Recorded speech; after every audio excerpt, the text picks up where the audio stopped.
Ce qu'on cherche, nous, c'est pas seulement à diminuer le bilan carbone, mais à quasiment le tuer. Des dockers qui chargent un bateau dans le port de Saint-Malo, avec la vieille ville juste derrière. Jusque-là, tout est normal.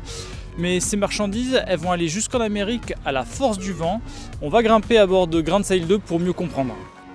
Le Grand Sail 2 est arrivé en 2024 et donc là opère sa 7e boucle transatlantique. Olivier Barraud, cofondateur et président du groupe Grand Sail. Alors, Grand Sail, c'est le mélange d'une activité agroalimentaire, c'est-à-dire qu'on produit des cafés et des cacaos, et d'une activité maritime de transport à la voile, c'est-à-dire qu'on peut organiser du transport évidemment pour nos propres besoins, mais également pour des entreprises qui veulent décarboner leur transport maritime. Alors, la fiche technique, c'est 52 mètres de long, un peu plus d'une dizaine de mètres de large, capable d'emporter donc 350 tonnes de marchandises, à peu près 300 palettes.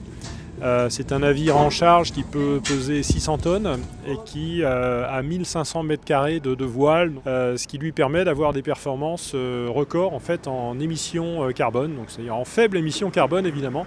Ce qu'on cherche, nous, c'est pas seulement à diminuer le bilan carbone, mais à quasiment le tuer. Donc c'est ce qu'on réussit à faire avec ce navire.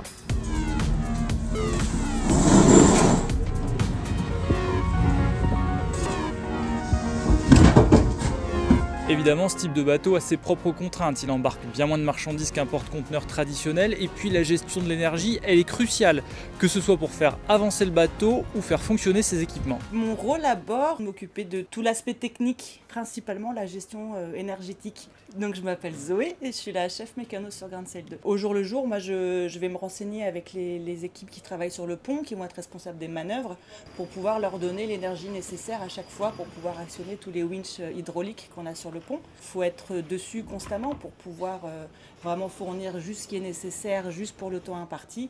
Et puis dès que tout est terminé, stopper ces équipements, comme ça on consomme vraiment juste ce dont on a besoin.